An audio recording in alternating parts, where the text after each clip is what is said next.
Un mito intemporal.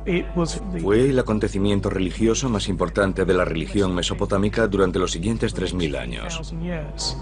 O un hecho histórico. Los efectos de una bomba atómica en cada metro de su trayectoria. El fin del mundo. Para algunos, cuestión de fe. Es un conflicto global entre Dios y las fuerzas del mal. Para otros, una certeza científica. Es solo cuestión de tiempo que esos dos elementos confluyan. Y para un hombre, simplemente una elección. Empecé a dar órdenes. La mitad de la población destruida de inmediato. Apocalipsis. Es inevitable. El fin de los días. El juicio final. El Armagedón. En todas las épocas ha habido personas convencidas de que el fin estaba próximo. Desde que los primeros seres humanos trataron de comprender su propia creación, han estado obsesionados con su desaparición. Si el tiempo es una línea, eso significa que tiene un principio y un punto final. Algunos científicos creen que estamos fascinados con el apocalipsis porque ya ha ocurrido. Los acontecimientos que habrían visto y el cambio que estos habrían producido en el clima del planeta les habrían resultado inexplicables. Hoy en día, millones de personas creen que Dios destruirá el mundo de forma inminente. La mayoría de las personas de este mundo se han identificado tan plenamente con el mal que Dios no tiene más remedio que destruirlos. Pero no todas las visiones del fin involucran a alguna divinidad. El hombre ha alcanzado la capacidad de destruirse a sí mismo. Un misil tarda 30 minutos en llegar desde los Estados Unidos hasta Rusia. Conforme la ciencia avanza, nuestra visión del apocalipsis sigue evolucionando. Es solo cuestión de tiempo que veamos un virus con un potencial patógeno muy elevado. Desde que existen las civilizaciones, algunas han sido devastadas por sus enemigos más pequeños y letales. Los virus.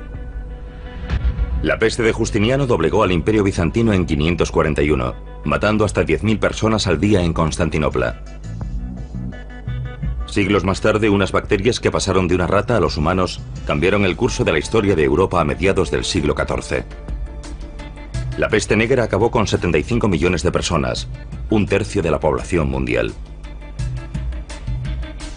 Se calcula que en 1918 la gripe española mató a 15 millones de personas en 2 años.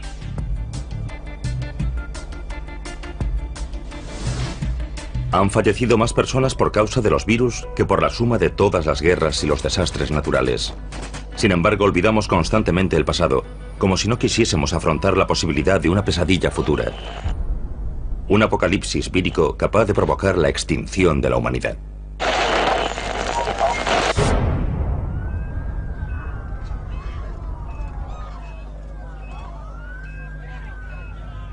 Es inevitable. El planeta está mucho más poblado. Somos mucho más interdependientes.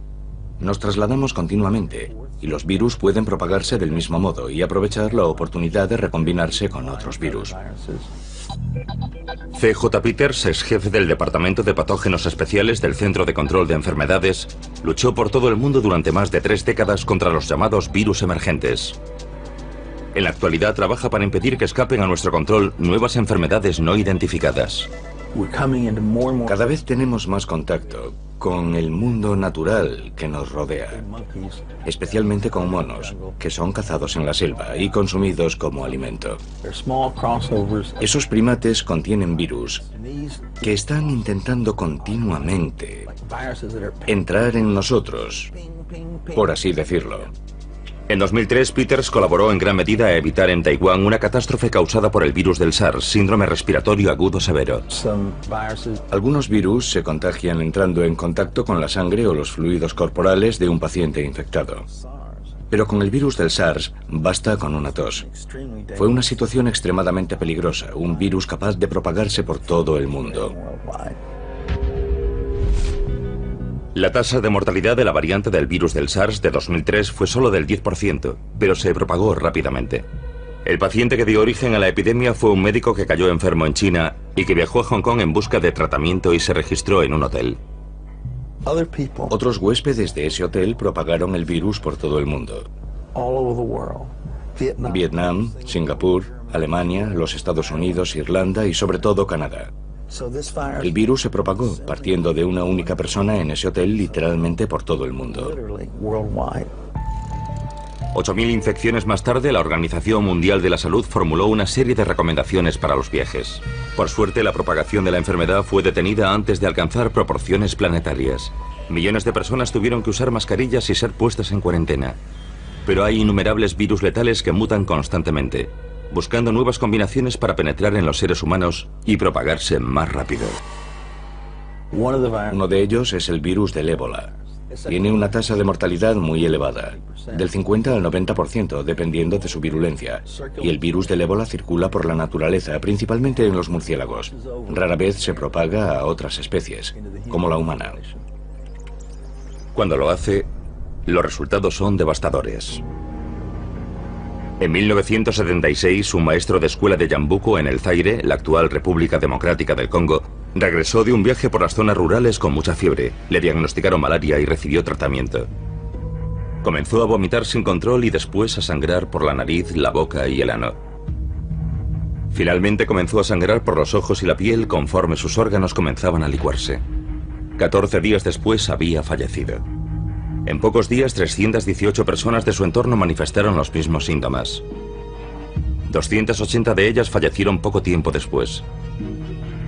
Se han producido 18 brotes de ébola en África durante las 2 últimas décadas.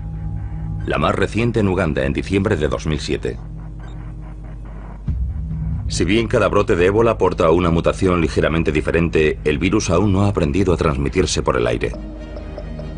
Los virus tienen la misma única finalidad que todas las especies, y es la de propagarse. Es un problema que todas tienen que resolver, pero si el ébola consigue superar esa barrera, tendremos un serio problema. En 1989, el virus ébola superó una de esas barreras. Entonces trabajaba en Fort Detrick, Maryland, en un laboratorio, el Instituto de Enfermedades Infecciosas del Ejército de los Estados Unidos. Y uno de mis colegas entró con una microfotografía y me preguntó, ¿qué crees que es esto? Y le dije, una microfotografía del virus del ébola. Y dijo, ¿y si te dijera que procede de un mono de arresto en Virginia? Y contesté, joder.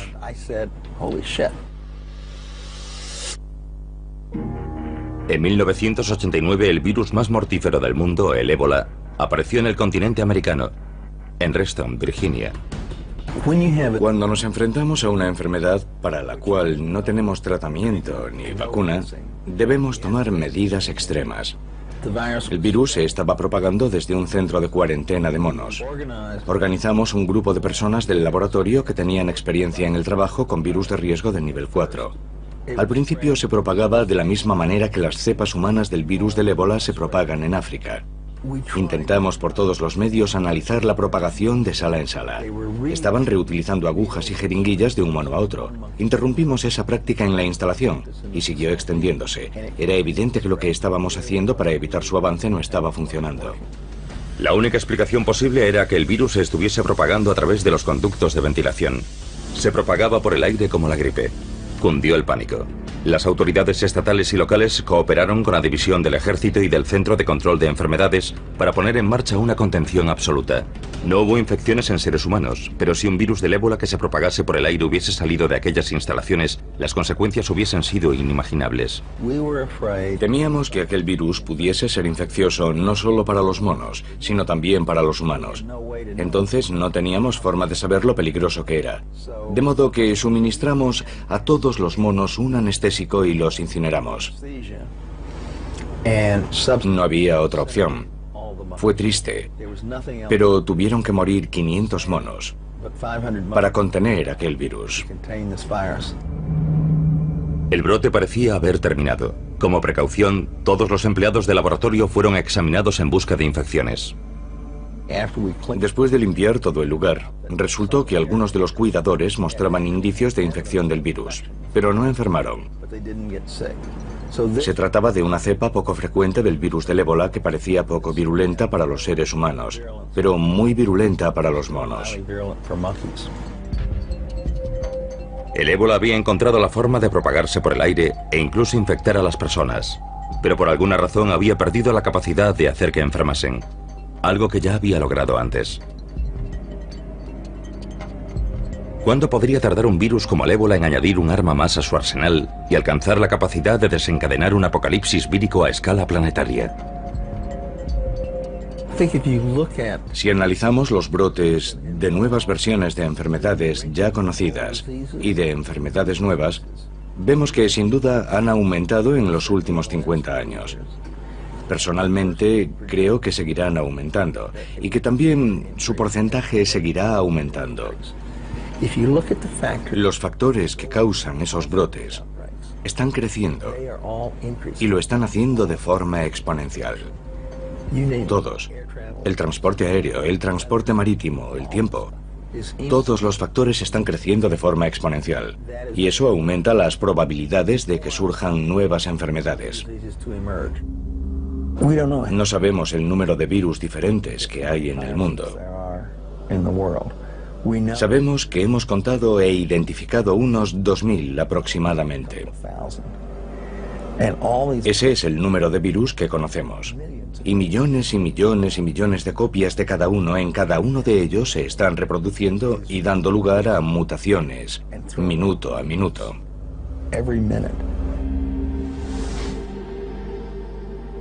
Tenemos los dos extremos del espectro. Contagioso, pero poco virulento. Poco contagioso, pero muy virulento. Y es solo cuestión de tiempo que ambos acaben coincidiendo. Es algo inevitable.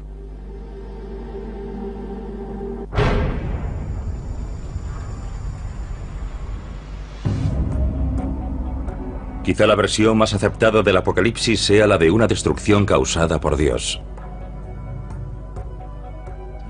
En todos los años y todas las décadas, en todo momento, hay personas en algún lugar del mundo con carteles diciendo que el fin se acerca. Vendamos nuestras posesiones y huyamos a las montañas. El judaísmo, el cristianismo y el islam comparten una visión del fin. Un día del juicio final durante el cual el mundo será destruido y los elegidos lograrán la vida eterna. Esa concepción apocalíptica que tanto ha influido en el judaísmo, el cristianismo y el islam procede en parte de la antigua Persia, de los antiguos zoroastrianos. Los zoroastrianos de aquella época a menudo tenían una concepción dualista. El mundo es el campo de batalla de la lucha entre el bien y el mal. Ya en el siglo XII a.C., los zoroastrianos creían vivir inmersos en un conflicto entre el orden y el caos. Finalmente el orden prevalecería, señalando el final del tiempo y la reestructuración del universo. Uno de los aspectos más interesantes desde el punto de vista apocalíptico es el hecho de que, por lo general, durante los momentos de aflicción y angustia, el apocalipsis es muy popular. En la actualidad, las profecías sobre el fin de los días han generado una megaindustria. Libros, programas de televisión y radio transmitidos a todo el mundo generan decenas de millones de dólares para los pastores armagedonistas solo en los Estados Unidos. Pero ¿cómo concilian los armagedonistas su vida cotidiana con la creencia en un final inminente? Jesús vendrá.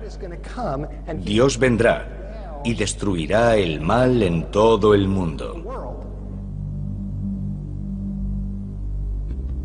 Steve Wolber tiene 49 años y es un pastor del fin de los días. Es el propietario de White Horse Media, un grupo cristiano que crea programas de televisión y radio sobre la relevancia del fin de los tiempos. Actualmente está escribiendo su 16º libro sobre las profecías. La mayor parte de su trabajo se ha centrado en uno de los libros de la Biblia, el Apocalipsis. Lo que captó mi interés no fue solo la historia de su vida, sino el libro del Apocalipsis y el concepto de que las profecías no solo predijeron que vendría una vez, sino que regresaría. El mal está por todo el mundo. En el Apocalipsis hay misterios que necesitamos comprender. Existen organizaciones cristianas por todo el país, yo diría que cientos, y muchas de ellas se centran en las profecías, como la nuestra. Pero nosotros creemos que muchas de ellas no comunican una información precisa. Una de nuestras especialidades es separar los hechos de la ficción en las profecías de la Biblia y los acontecimientos relacionados con el fin de los tiempos, y ofrecer una perspectiva más general. Lo que nos diferencia es la verdad.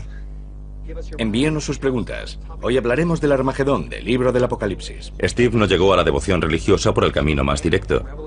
Como muchos otros adolescentes de los años 70, el cristianismo no era en absoluto una de sus prioridades. Crecí en Hollywood Hills, en un hogar judío muy laico. No sabía nada de Dios ni de la Biblia. Cuando tenía 14 años, un amigo me ofreció un cigarrillo y me pasé 6 años fumando marihuana. La marihuana me llevó al alcohol, y a la cocaína y al LSD. 2 de mis amigos murieron por sobredosis de drogas. Con el tiempo empecé a pensar que estaba yendo en la dirección equivocada y necesitaba ayuda. Un día estaba en Palm Springs con un grupo de amigos durante unas vacaciones de primavera. Había una camioneta y en la parte trasera iba un grupo de cristianos. Les dije, soy ateo. Uno de ellos me oyó, me apuntó con su altavoz y me dijo, eres un idiota. Cuando llegue el día del juicio descubrirás que estás en el bando equivocado. Recuerdo que escuché aquello y me quedé atónito, con la boca abierta. Mis ojos se abrieron espiritualmente y vi a Jesús como el Mesías. Cuando lo vi, tomé por fin una decisión. Eso ocurrió hace 29 años y desde entonces no he vuelto a consumir drogas ni alcohol. Cada día a las 5 de la tarde Steve sale de su oficina de Fresno y conduce 40 kilómetros hasta su casa en las montañas. Ser padre me ha enseñado mucho sobre mi Padre del Cielo. A mi hijo y a mí nos encanta salir a plantar semillas. Pasado un tiempo, podemos ver su fruto. El tomate, el calabacín o los guisantes. Y el fruto está conectado a la raíz. Las raíces espirituales del mal del mundo son sobrenaturales. Esas raíces son Satanás y sus ángeles. Cuando veo a mi familia, a mi hijo y a mi hija, tiemblo al pensar que crecerán en este mundo. El verdadero mal está ahí fuera. Y deseo que llegue el día en que Jesús vendrá a poner fin al mal y nos llevará a un nuevo mundo que es perfecto y bueno y lleno de amor. Deseo que ese día llegue lo antes posible. Ven, Señor Jesús.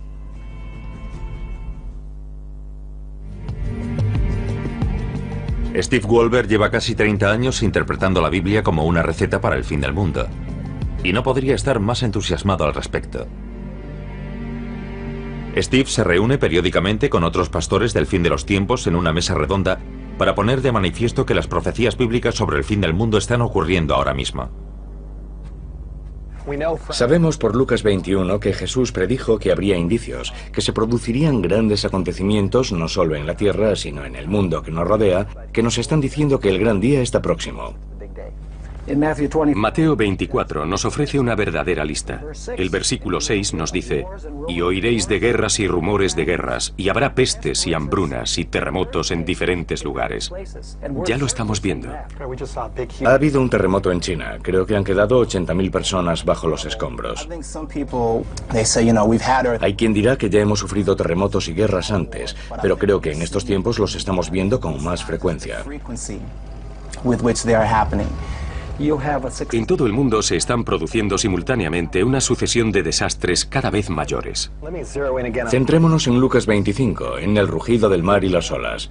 Jesús nos dice que los corazones de los hombres les fallarán por miedo, y la principal causa de muerte en los Estados Unidos son las enfermedades cardíacas. Y nos dice que Babilonia, la potencia llamada Babilonia, trataría de unir de nuevo al mundo.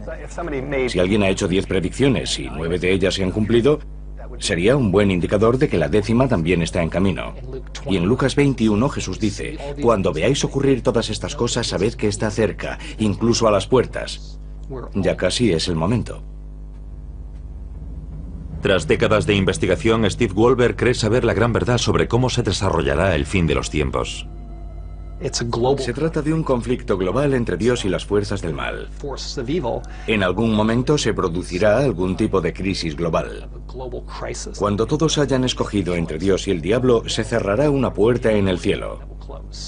Y la Biblia dice, y los reunió en el lugar llamado Armagedón y las ciudades de las naciones cayeron. Y eso incluye Tokio, Moscú, París, Los Ángeles, incluso Roma. Aparecerá una señal en el cielo. La gente mirará hacia arriba y pensará, ¿es un pájaro? ¿Es un avión? ¿Es un satélite? ¿Qué es? Se acercará más y más y será nada menos que Jesucristo llegando en un caballo blanco para liberar a su pueblo y rescatar a los que se han levantado por él, rodeado de ángeles, miles de millones de ángeles. La trompeta sonará, los ángeles invadirán la atmósfera y luego reconstruirá un nuevo cielo y una nueva tierra. A ver, cariño, ¿quieres que coja yo la caña? La triste realidad es que la mayoría de la gente de este mundo se ha identificado tanto con el mal, que Dios no tendrá más remedio que acabar también con ellos.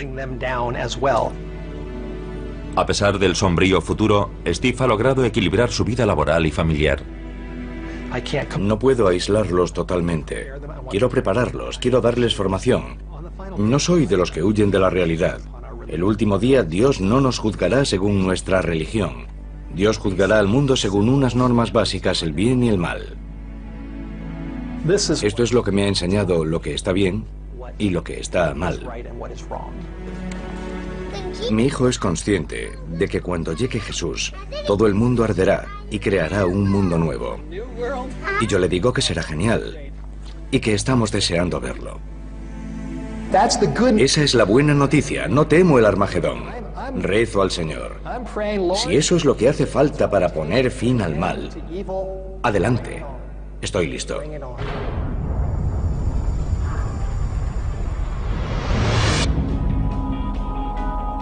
Algunos de los mitos más antiguos de los que se tiene noticia hablan del fin del mundo.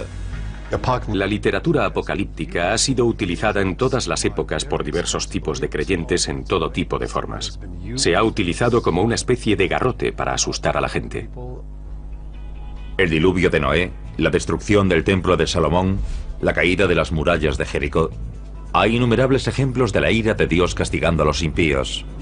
Todo este simbolismo es una forma de hablar sobre un acontecimiento que hará temblar la Tierra y el cosmos. Porque, después de todo, lo que se nos dice es que se producirá una intervención divina, y eso tiene que ser importante. Pero una de las historias sobre destrucción divina destaca sobre todas las demás, la de Sodoma y Gomorra. En ella se nos dice que Dios las borró de la faz de la tierra. Las ciudades de Sodoma y Gomorra probablemente están bajo las aguas poco profundas del sur del Mar Muerto. No tenemos ninguna prueba irrefutable de la existencia de esas ciudades, salvo bloques de sal y cosas parecidas. Según la Biblia, los habitantes de Sodoma y Gomorra tentaron la ira de Dios. La Biblia dice que Sodoma y Gomorra se habían entregado a la carne y a la inmoralidad, y que Dios destruyó ambas ciudades enviando fuego y azufre por causa de tal corrupción. Aunque no sepamos dónde están las ciudades de Sodoma y Gomorra, su historia pervive. A principios del año 2000, un afortunado descubrimiento científico aportó un nuevo capítulo a la historia de Sodoma y Gomorra. El astrónomo Mark Hensel y el ingeniero Alan Bond solían quedar para tomar una cerveza y charlar sobre viejos mitos. Alan y yo trabajábamos juntos en el desarrollo de cohetes, y al principio solo era algo que hacíamos para entretenernos. Una noche en el bar oí hablar del mito de Faetón. Según la mitología griega, Faetón era hijo de Helios, el dios del sol. Faetón iba a reunirse con su padre y voló con su carro celestial demasiado cerca de la Tierra. Parte de la Tierra resultó calcinada y finalmente el carro se estrelló matando a Faetón. Platón escribió acerca del mito de Faetón en el Timeo, su tratado teórico sobre física universal. Platón deja muy claro que el mito de Faetón no es un mito, sino algo que ocurrió realmente. Un sacerdote egipcio contó a uno de los antepasados de Platón que los objetos celestes son inestables y a veces ocurren esas cosas. Bond descubrió que otros mitos contenían referencias similares a objetos abrasadores que caían desde el cielo, diezmando regiones del antiguo Mediterráneo, entre ellas la supuesta ubicación de Sodoma y Gomorra. Buscamos otros mitos y leyendas que pudiésemos relacionar con ella e intentamos agruparlos según el lugar en donde ocurrían o el aspecto que pudo haber tenido un fenómeno celeste para dar lugar a un mito de este tipo. Algunos mitos hablan de fuego en el cielo, mientras que otros hablan de devastación en la superficie. Uno de estos mitos es la historia de Deméter, la diosa griega de la cosecha. Cuando su hija Perséfone fue raptada por Hades, el señor del inframundo, Deméter la buscó en vano por la tierra. Descuidó su deber de cuidar los cultivos y su pena dejó un rastro de tierra abrasada. La teoría de Alan y Marr era que muchos de estos mitos se refieren a un único cataclismo que sucedió hace milenios, y las antiguas leyendas podrían, de hecho, haberse originado tras el impacto de un asteroide con la Tierra. Mark y Alan estudiaron el firmamento, analizando imágenes de satélite de la NASA en busca de impactos que respaldasen su teoría. Alan tiene un conjunto de programas que desarrolló para otro proyecto, y pueden ofrecer una imagen en la que vemos la trayectoria de objetos cruzando el cielo. Pero no tenían constancia de un cráter de impacto en el Mediterráneo. Entonces vieron un misterioso accidente geológico en los Alpes austriacos, cerca de la ciudad de Kessels. Un deslizamiento de tierra de 5 kilómetros de longitud y medio kilómetro de profundidad. No es el rastro habitual del impacto de un asteroide, pero podría ser el resultado de un objeto que hubiese llegado con una trayectoria muy baja. Hemos aprendido que algunos de estos objetos de baja densidad se fragmentan en la atmósfera y no dejan un cráter, pero pueden causar graves daños en la superficie. Cuando conoces la trayectoria con la que pudo llegar ese objeto, te das cuenta de que en ese lugar ocurrió algo muy especial. Era una buena teoría, pero Bond y Hemsel carecían de pruebas suficientes para llevarla del bar a la opinión pública. Pero entonces encontraron una pista notable. La imagen de una antigua tablilla sumeria del Museo Británico conocida como el Planisferio. Inmediatamente me puse en guardia y pude ver que en aquella curiosa tablilla sumeria figuraban muchas referencias como la constelación de Piscis, que aparecía con mucha claridad. Era un documento con muchos elementos astronómicos. Nos dice cómo era el cielo aquella noche, cómo estaban situados los planetas, las posiciones de las constelaciones en el cielo. Utilizando programas informáticos astronómicos, Bond y Hemsel se dieron cuenta de que aquella disposición de estrellas y planetas representada en el planisferio había tenido lugar más de 5.000 años atrás. La tablilla era un esquema del cielo nocturno anotado por un antiguo astrónomo. La tablilla está escrita en sumerio, con caracteres cuneiformes. Entonces ninguno de nosotros sabía leer sumerio. Así que debíamos aprender a leer la escritura cuneiforme para luego traducir la tablilla. Cuando empezaron a descifrar el planisferio, vieron que habían descubierto algo importante. Esa tablilla mostraba el acontecimiento religioso más importante de toda la región mesopotámica.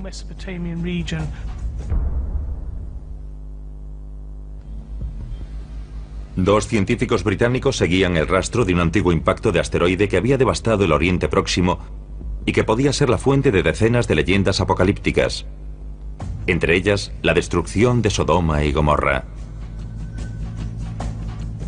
Encontraron indicios de que un pequeño asteroide podría haber caído en los Alpes austríacos y descifraron una observación astronómica de 5.000 años de antigüedad conservada en una tablilla de piedra. Cuanto más investigábamos la tablilla, más nos convencíamos de que en una mitad figuraban observaciones normales de un cielo de madrugada y en la otra la observación de nuestro asteroide cayendo hacia la Tierra.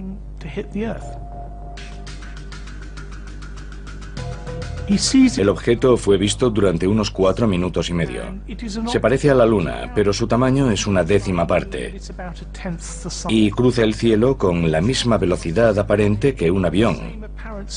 Un avión que cruzase el cielo a gran altura. Era la venganza de Dios cayendo sobre Sodoma y Gomorra.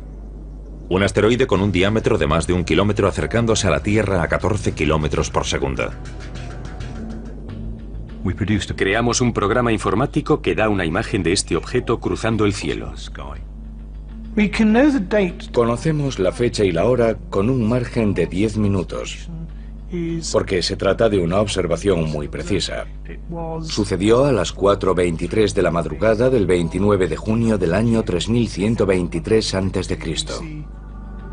Desde el punto de vista del astrónomo sumerio, el asteroide habría desaparecido en el horizonte 4 minutos y medio después de que comenzase a tomar notas. 30 segundos después, el asteroide sobrevolaba Grecia, donde entró en la atmósfera de la Tierra. La gigantesca bola de fuego en el cielo de Atenas podría haber generado el mito de Faetón y la caída de su carro. En ese momento estaría generando una inmensa onda de choque. En el momento en que estuviese en el extremo norte del Adriático, estaría produciendo cada 10 metros de su trayectoria el equivalente a una bomba atómica de la Segunda Guerra Mundial en términos de rendimiento explosivo. Y cuando estuviese sobre los Alpes suizos, acercándose a Keffels, podríamos compararlo con una bomba atómica en cada metro de su trayectoria. Y en las últimas fases de su vuelo, roza la cumbre de una montaña llamada Ganskogel, que se encuentra en la parte occidental del valle. El asteroide roza la cumbre de 5 montañas y luego explota en el aire con la potencia de 1000 bombas como la de Hiroshima.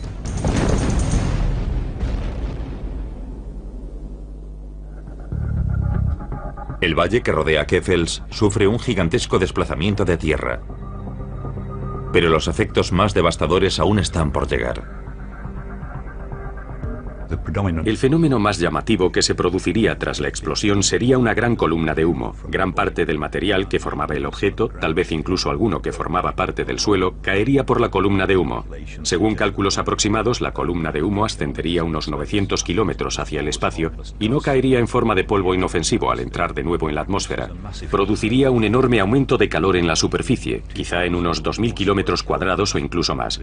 La temperatura podría haber ascendido hasta alcanzar la combustión, incendiándolo todo. Personas que estuviesen a la intemperie, objetos de madera, tejados de casas, ese tipo de cosas. La columna de humo abrasador habría causado estragos en el sur del Mediterráneo. El fuego y los escombros habrían causado una destrucción masiva de tierras y cultivos, algo que podría haber dado origen al mito de Demeter. Pero una región se llevó la peor parte. Sodoma y Gomorra se encontraban en el epicentro del desplome de la columna de humo.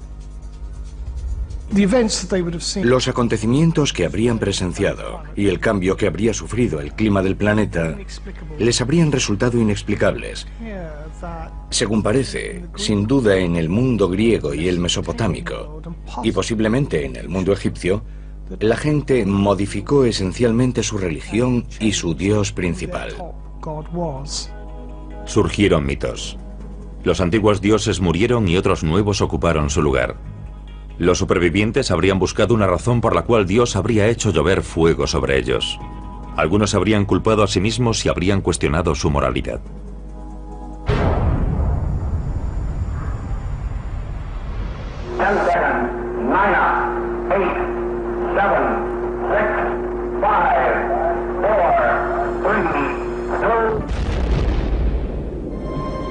En el siglo XX, la humanidad se enfrentó a la amenaza de una guerra nuclear. El mundo podía llegar a su fin con solo pulsar un botón.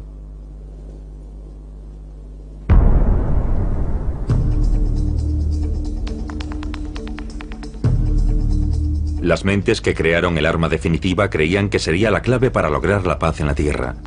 Su argumento, que el miedo a las represalias impediría el primer ataque. Su error fue poner el futuro de la humanidad en manos de máquinas. Hemos vivido 4 incidentes que han estado a punto de provocar una guerra nuclear de forma involuntaria. El 9 de noviembre de 1979, 4 centros nucleares del mando estadounidense registraron un ataque nuclear soviético a gran escala. El Pentágono se puso inmediatamente en alerta máxima. El personal responsable de lanzar nuestros misiles intercontinentales había recibido la advertencia de que podía tratarse de un ataque real. La verdadera causa de la alerta dejó en ridículo al Pentágono. El turno de noche realizó un simulacro para entrenar a los técnicos y dejaron la cinta del programa dentro del equipo. El turno de la mañana no lo sabía, y lo primero que vio fue cómo lanzaban cientos de misiles soviéticos contra ellos. A continuación, comprobaron los datos procedentes de los satélites, según los cuales no había sido lanzado ningún misil, y dijeron que nadie hiciese nada. Después del incidente de la cinta de entrenamiento, se aplicaron nuevos protocolos de seguridad. Pero menos de un año después, las alarmas volvieron a saltar en las mismas pantallas. Un chip de ordenador que costaba 30 centavos se quemó. El centro de mando estaba viendo que 100 misiles los estaban atacando, lo que provocó una reunión de evaluación de amenaza nuclear. A pesar de las mejoras constantes, los ordenadores de alerta temprana estaban funcionando a su máxima capacidad. Un misil tarda 30 minutos en llegar desde Rusia hasta los Estados Unidos o desde los Estados Unidos hasta Rusia por el Polo Norte. En aquel entonces, tanto los Estados Unidos como la Unión Soviética estaban paralizados en un punto muerto nuclear. Los misiles podían lanzarse cada vez más rápido y a la menor provocación, y los soviéticos estaban intentando poner en marcha un sistema de alerta temprana con el que poder detener un primer ataque de los Estados Unidos que pudiese acabar por completo con su arsenal nuclear. A principios de 1983, Stanislav Petrov era teniente coronel de las Fuerzas de Misiles Estratégicos Soviéticos, especializado en el desarrollo de un sistema de alerta nuclear por satélite, diseñado para detener un primer ataque estadounidense. Después de graduarse, fue enviado a una nueva instalación de alerta temprana, Serpukhov 15, situada cerca de Moscú. Cuando llegamos, solo había unas pocas casas. Nadie sabía nada. No había nada. Tuvimos que empezar todo desde cero. Trabajábamos en el edificio principal, donde se desarrollaba el sistema de alerta Cometa, un sistema espacial bastante complejo. El satélite orbitaría cubriendo la zona que estaba bajo la amenaza de los misiles de los Estados Unidos. El nuevo sistema ruso de alerta se componía de 9 satélites que observaban la superficie de los Estados Unidos. Cualquier lanzamiento sería detectado rápidamente mediante la observación de las estelas de los cohetes sobre el horizonte. Al menos esa era la idea de los soviéticos. Teníamos una pantalla de reconocimiento que ocupaba una pared entera y mostraba todo el planeta y el territorio de los Estados Unidos. En ella aparecía el alcance de sus misiles. Había exactamente 1000 misiles en 6 bases. La tarde del 29 de septiembre de 1983, el coronel Petrov se hizo cargo del mando de Serpukhov 15 como oficial de guardia. Hicimos el trabajo de rutina y el tiempo iba pasando. Hacia las 10 de la noche habíamos terminado de cenar y tomar el té. Nuestro turno estaba terminando cuando algo irrumpió en la órbita. Todo iba bien. Estábamos preparados para cualquier imprevisto. Y sucedió uno de esos imprevistos.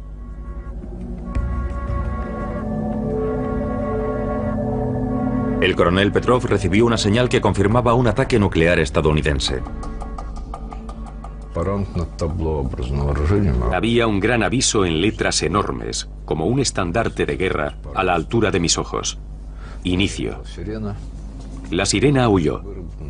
Empezaron a llegar informes sobre el lanzamiento de un misil desde los Estados Unidos de América. La primera reacción fue de sorpresa. Acababa de ocurrir algo para lo que debíamos estar preparados. Tenía delante un indicador y a su izquierda se iluminó el alcance de uno de los misiles estadounidenses. Junto a él aparecía un 1 que indicaba el lanzamiento de un misil. El nivel de probabilidad estaba al máximo. El ordenador soviético de alerta temprana tenía que superar 30 niveles de control de seguridad antes de confirmar el lanzamiento de un misil. El equipo se apresuró a comprobar la autenticidad de la señal. Solo disponían de 28 minutos hasta el impacto. Empecé a dar órdenes. Todos a sus puestos, comprueben todos los parámetros, hagan esto y lo otro, según las instrucciones. Todo parecía confirmar el lanzamiento salvo una cosa. No había sido confirmado visualmente. Superar los 30 niveles de defensa era algo serio. Debido a la falta de confirmación visual, Petrov decidió esperar antes de informar al alto mando militar de lo que estaba sucediendo. Yo era la primera fuente de información y existía el riesgo de que, en cuanto tomase la decisión de que aquel lanzamiento era real, el resto de la cadena de mando siguiese ciegamente mis conclusiones. Es lo mismo que sucede en un gallinero. En cuanto el primer pollo se pone en marcha, el resto lo sigue por todo el pueblo. Petrov fue incapaz de encontrar ningún fallo en el sistema y la situación empeoró.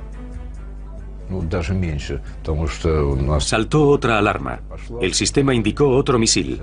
Y luego un tercero, cuarto, quinto. Todo en 5 minutos. Ahora los monitores superiores indicaban un ataque con misiles. Petrov debía tomar una decisión, una de las más importantes de la historia. Cuando se produce un lanzamiento masivo es imposible pasarlo por alto.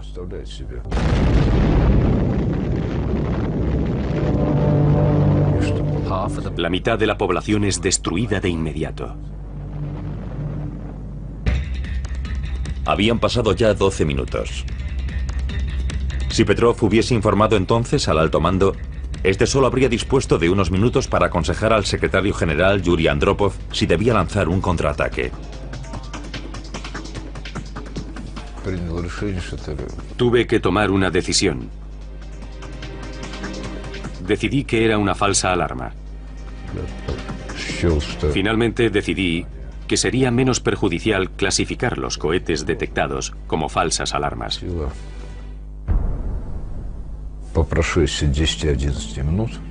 Después de 10 u 11 minutos, todos respiramos aliviados.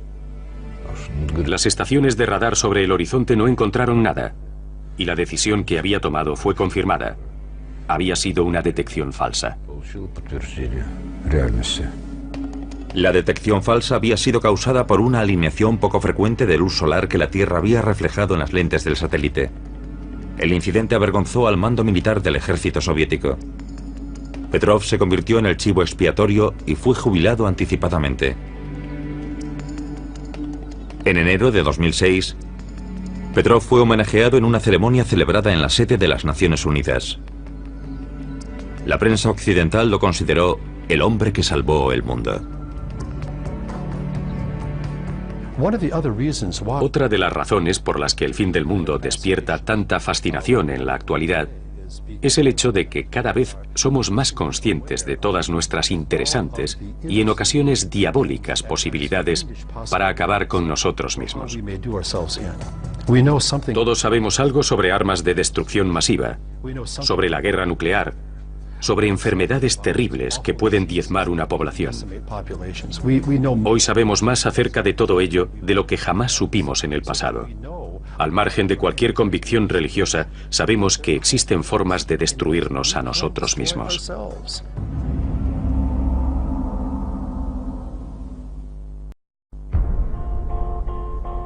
Un mito intemporal.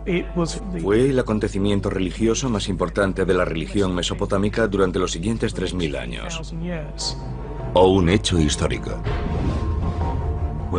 Los efectos de una bomba atómica en cada metro de su trayectoria. El fin del mundo. Para algunos, cuestión de fe. Es un conflicto global entre Dios y las fuerzas del mal. Para otros, una certeza científica. Es solo cuestión de tiempo que esos dos elementos confluyan. Y para un hombre, simplemente una elección. Empecé a dar órdenes. La mitad de la población destruida de inmediato. Apocalipsis. Es inevitable. El fin de los días. El juicio final. El Armagedón. En todas las épocas ha habido personas convencidas de que el fin estaba próximo. Desde que los primeros seres humanos trataron de comprender su propia creación, han estado obsesionados con su desaparición. Si el tiempo es una línea, eso significa que tiene un principio y un punto final. Algunos científicos creen que estamos fascinados con el apocalipsis porque ya ha ocurrido. Los acontecimientos que habrían visto y el cambio que estos habrían producido en el clima del planeta les habrían resultado inexplicables. Hoy en día, millones de personas creen que Dios destruirá el mundo de forma inminente. La mayoría de las personas de este mundo se han identificado tan plenamente con el mal que Dios no tiene más remedio que destruirlos. Pero no todas las visiones del fin involucran a alguna divinidad. El hombre ha alcanzado la capacidad de destruirse a sí mismo. Un misil tarda 30 minutos en llegar desde los Estados Unidos hasta Rusia. Conforme la ciencia avanza, nuestra visión del apocalipsis sigue evolucionando. Es solo cuestión de tiempo que veamos un virus con un potencial patógeno muy elevado. Desde que existen las civilizaciones, algunas han sido devastadas por sus enemigos más pequeños y letales: los virus. La peste de Justiniano doblegó al Imperio Bizantino en 541, matando hasta 10.000 personas al día en Constantinopla. Siglos más tarde, unas bacterias que pasaron de una rata a los humanos cambiaron el curso de la historia de Europa a mediados del siglo XIV. La peste negra acabó con 75 millones de personas, un tercio de la población mundial. Se calcula que en 1918 la gripe española mató a 15 millones de personas en 2 años.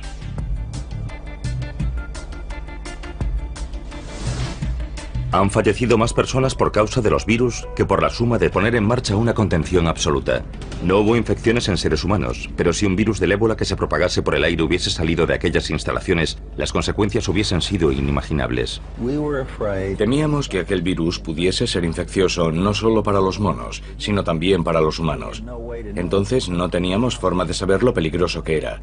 De modo que suministramos a todos los monos un anestésico y los incineramos.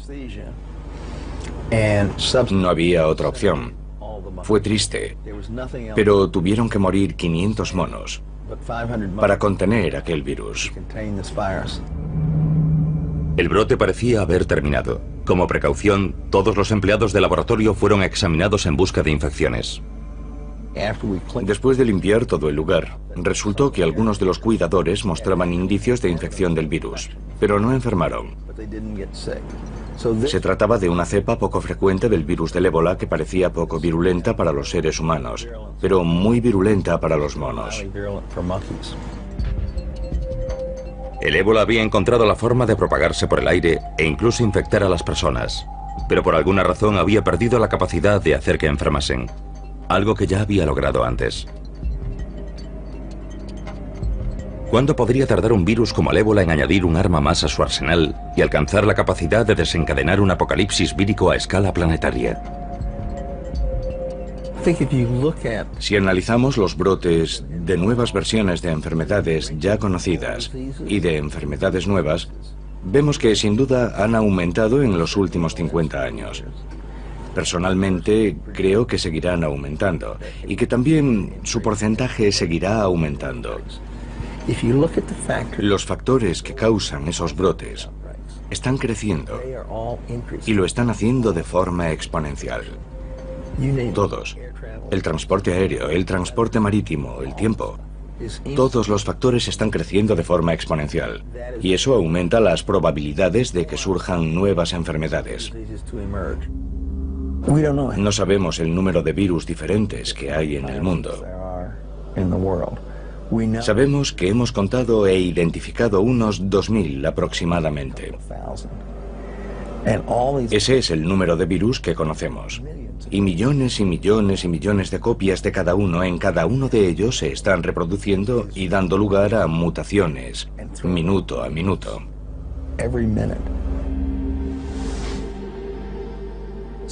Tenemos los dos extremos del espectro. Contagioso, pero poco virulento. Poco contagioso, pero muy virulento. Y es solo cuestión de tiempo que ambos acaben coincidiendo. Es algo inevitable.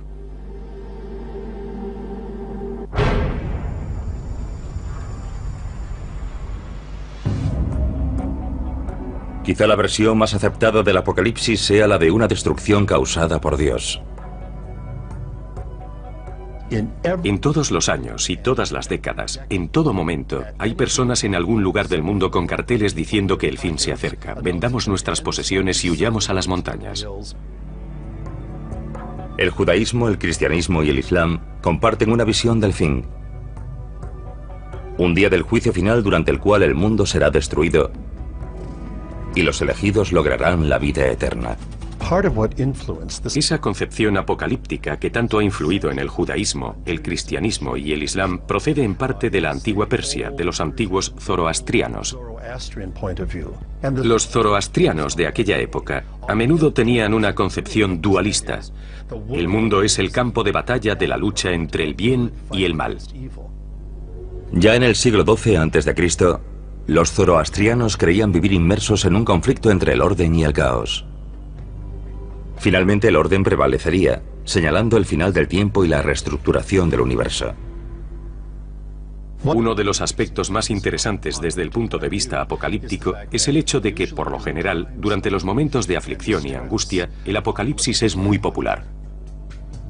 En la actualidad, las profecías sobre el fin de los días han generado una megaindustria. Libros, programas de televisión y radio transmitidos a todo el mundo generan decenas de millones de dólares para los pastores armagedonistas solo en los Estados Unidos.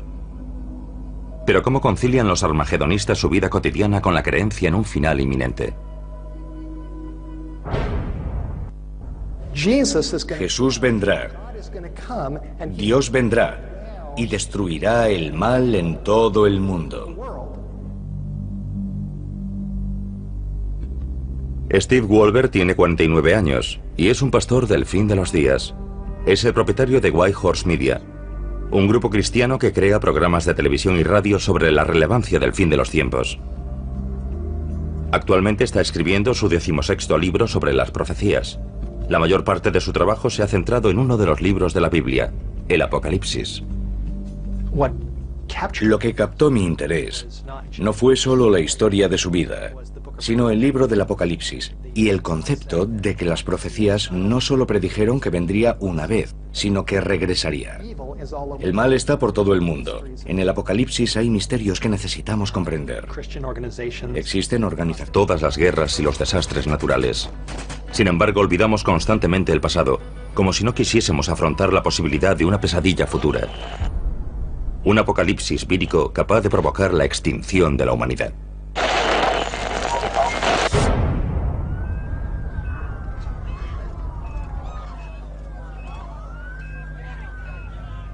Es inevitable. El planeta está mucho más poblado. Somos mucho más interdependientes. Nos trasladamos continuamente y los virus pueden propagarse del mismo modo y aprovechar la oportunidad de recombinarse con otros virus.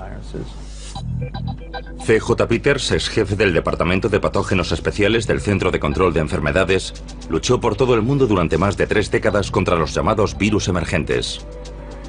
En la actualidad trabaja para impedir que escapen a nuestro control nuevas enfermedades no identificadas. Cada vez tenemos más contacto con el mundo natural que nos rodea, especialmente con monos, que son cazados en la selva y consumidos como alimento. Esos primates contienen virus que están intentando continuamente entrar en nosotros, por así decirlo. En 2003, Peters colaboró en gran medida a evitar en Taiwán una catástrofe causada por el virus del SARS, síndrome respiratorio agudo severo. Algunos virus se contagian entrando en contacto con la sangre o los fluidos corporales de un paciente infectado. Pero con el virus del SARS basta con una tos. Fue una situación extremadamente peligrosa, un virus capaz de propagarse por todo el mundo. La tasa de mortalidad de la variante del virus del SARS de 2003 fue solo del 10%, pero se propagó rápidamente. El paciente que dio origen a la epidemia fue un médico que cayó enfermo en China y que viajó a Hong Kong en busca de tratamiento y se registró en un hotel. Otros huéspedes de ese hotel propagaron el virus por todo el mundo. Vietnam, Singapur, Alemania, los Estados Unidos, Irlanda y sobre todo Canadá. El virus se propagó partiendo de una única persona en ese hotel literalmente por todo el mundo. 8.000 infecciones más tarde, la Organización Mundial de la Salud formuló una serie de recomendaciones para los viajes. Por suerte, la propagación de la enfermedad fue detenida antes de alcanzar proporciones planetarias. Millones de personas tuvieron que usar mascarillas y ser puestas en cuarentena. Pero hay innumerables virus letales que mutan constantemente, buscando nuevas combinaciones para penetrar en los seres humanos y propagarse más rápido. Uno de ellos es el virus del ébola. Tiene una tasa de mortalidad muy elevada, del 50 al 90%, dependiendo de su virulencia. Y el virus del ébola circula por la naturaleza, principalmente en los murciélagos. Rara vez se propaga a otras especies, como la humana. Cuando lo hace, los resultados son devastadores. En 1976, un maestro de escuela de Yambuco, en el Zaire, la actual República Democrática del Congo, regresó de un viaje por las zonas rurales con mucha fiebre. Le diagnosticaron malaria y recibió tratamiento. Comenzó a vomitar sin control y después a sangrar por la nariz, la boca y el ano. Finalmente comenzó a sangrar por los ojos y la piel conforme sus órganos comenzaban a licuarse. 14 días después había fallecido. En pocos días, 318 personas de su entorno manifestaron los mismos síntomas. 280 de ellas fallecieron poco tiempo después. Se han producido 18 brotes de ébola en África durante las 2 últimas décadas. La más reciente en Uganda, en diciembre de 2007. Si bien cada brote de ébola aporta una mutación ligeramente diferente, el virus aún no ha aprendido a transmitirse por el aire. Los virus tienen la misma única finalidad que todas las especies, y es la de propagarse. Es un problema que todas tienen que resolver, pero si el ébola consigue superar esa barrera, tendremos un serio problema. En 1989 el virus ébola superó una de esas barreras. Entonces trabajaba en Fort Detrick, Maryland, en un laboratorio, el Instituto de Enfermedades Infecciosas del Ejército de los Estados Unidos. Y uno de mis colegas entró con una microfotografía y me preguntó, ¿qué crees que es esto? Y le dije, una microfotografía del virus del ébola. Y dijo, ¿y si te dijera que procede de un mono de arresto en Virginia? Y contesté, joder.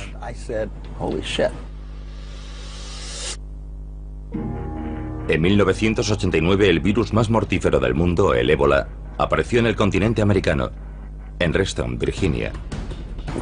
Cuando nos enfrentamos a una enfermedad para la cual no tenemos tratamiento ni vacuna, debemos tomar medidas extremas. El virus se estaba propagando desde un centro de cuarentena de monos. Organizamos un grupo de personas del laboratorio que tenían experiencia en el trabajo con virus de riesgo de nivel 4. Al principio se propagaba de la misma manera que las cepas humanas del virus del ébola se propagan en África. Intentamos por todos los medios analizar la propagación de sala en sala.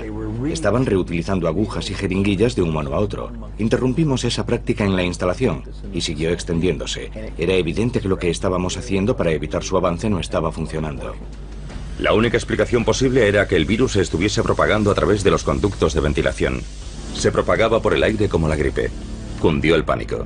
Las autoridades estatales y locales cooperaron con la División del Ejército y del Centro de Control de Enfermedades para